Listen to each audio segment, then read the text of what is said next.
Thank you. And thanks to the organizers for having me here, inviting me to this beautiful island. What I want to do is make 3 quick points. One on the macroeconomy, one on the banking system, and one on capital markets. I'll talk about Greece in general, but I think a lot of this is probably also relevant for Crete. And these are, as always, my personal views. So my first statement is on the macro. I think the key macroeconomic issue is now to sustain the strong performance, economic growth performance of the last few years. I mean, Greece's impressive economic rebound is widely recognized, and I don't need to elaborate on that. I just want to mention one single fact that I think also the Prime Minister referred to this morning, which is the fact that the brain drain of the past 15 years is now being turned into a brain gain. More people are coming in than are leaving, and that's a sign of success. And it's also encouraging because it's needed, given the demographic challenge that Greece is facing. The key question is it sustainable? How can it be made sustainable, that growth performance? And one thing we are watching very closely is productivity. An increase in productivity growth is indispensable to kind of turn this strong growth performance into something that is sustainable. And one element there that I think is important is the quality of institutions. And that's still something where Greece can catch up on further, can do more work on.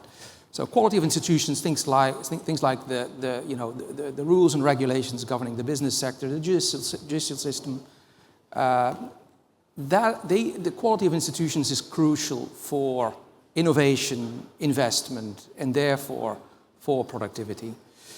And actually, we put out a blog post not so long ago on Greece, where we kind of dig into these issues in a little bit more detail. It's available on our website.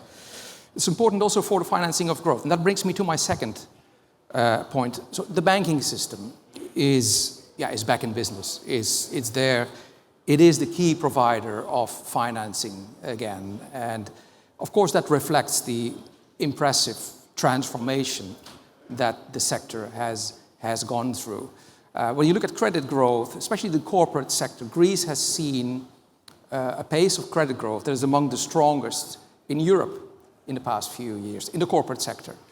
And when you look at the household sector, I think net lending has also turned positive after a long period of deleveraging. So I think that things are heading into the right direction there. This is not just a reflection of the transformation of the banking system. Of course, it also reflects policy measures, and not least the loan facility under the Recovery and Resilience Fund, but also other things, financial instruments put into place by the European Investment Bank, by the Hellenic Development Bank.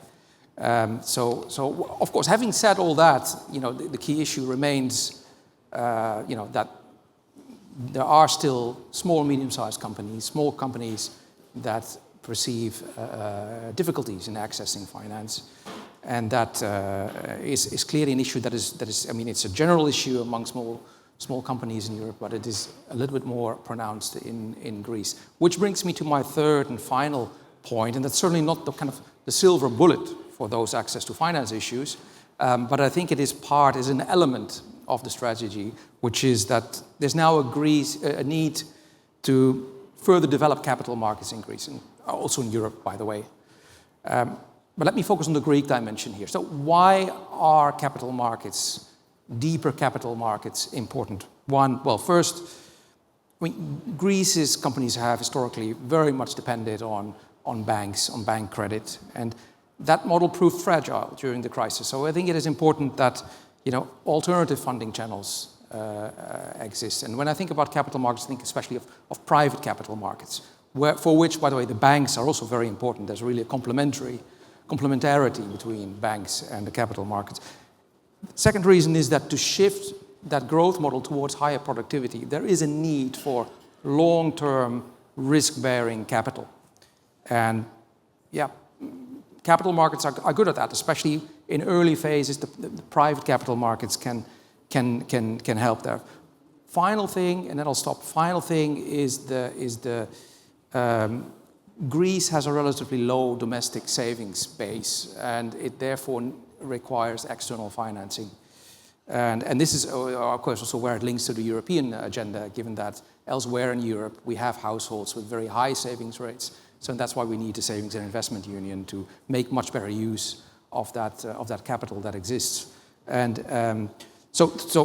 we explore these issues in a report that we just published on financial integration in the euro area.